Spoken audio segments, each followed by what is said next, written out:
Hebrews 11 verse 1. Hebrews 11 verse 1 says, now faith is the substance of things that we hope for, and the evidence of things that we do not see.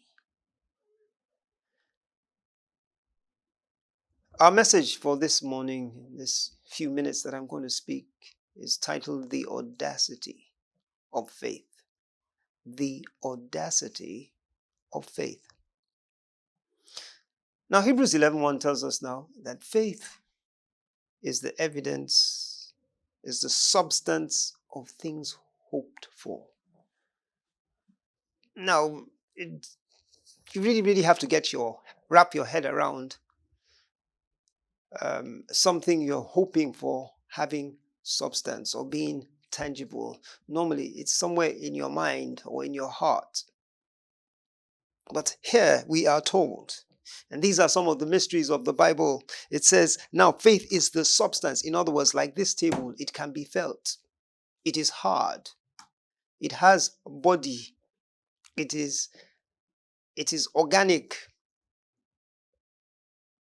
Praise the name of the Lord. Now, what about audacity? When you say something is audacious or it has audacity, it's defined as where a person shows a willingness to take surprisingly bold risks. In other words, everybody is saying it is not possible, and you're saying, for with God, all things are possible. Somebody is saying it cannot be done, it has never been done. And you're telling them that that's more the reason why we should try to make sure it is possible. And like I always say, in the vocabulary of a Christian, the word impossibility should be non-existent. Once again, if you go back to Luke 1 at verse 37, it says, for with God, all things are possible. Praise the name of the Lord. So we're going to take a look at two such examples of people who were audacious in the face of almost insurmountable odds, in the face of very danger and death. Let me take our first example of David in 1 Samuel 17 verses 44 to 49. 1 Samuel 17 verses 44 to 49. Goliath had been parading up and down, boasting that send out one man and let us fight. If he wins, we become your slaves. If we win, we take all of you hostage. And David took one look at him and said, listen, he says, David took one look at Goliath. He looked at the man's size. He looked at the man's arrogance and audaciously stated in 1 Samuel 17 at verse 44, he says, I come at you in the name of the God of the armies of Israel. Praise the name of the Lord. It says, and I will feed your body and that of your troops to the birds of the air. Who says that? You never fought a man that size. But the man said, listen, I fought a lion. I won. I fought a bear and won also. So you too will go the same way as those wild animals. Praise the name of the Lord. The rest was history. He cut off the head of Goliath. And the Philistines were routed that day. Where is your faith? Believe and say it. Amen.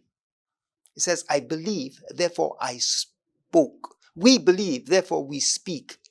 Then what about the three Hebrew boys, Shadrach, Meshach, and Abednego, in Daniel 3 verse 12?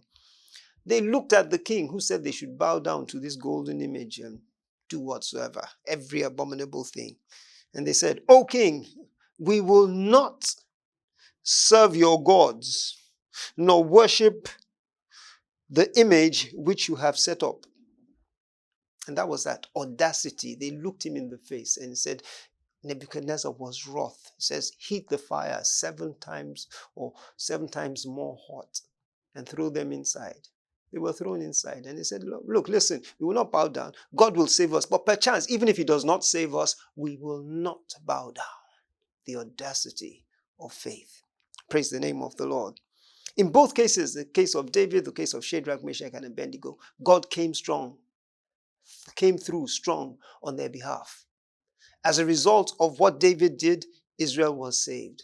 As a result of what Shadrach, Meshach, and Abednego did, the heathen king bowed down to the God of all flesh. Somebody praise the name of the Lord. So what would you do? What do you believe in? Are you audacious enough to look insurmountable odds in the face and say, I can do it, even though it's never been done before? According to the power, as it's written in Ephesians 3:20, according to the power that worketh in you and in me. It says, if only you believe, you will see the glory of God. So today, be audacious. Confront that seemingly insurmountable obstacle and see what the Lord will do. God bless you.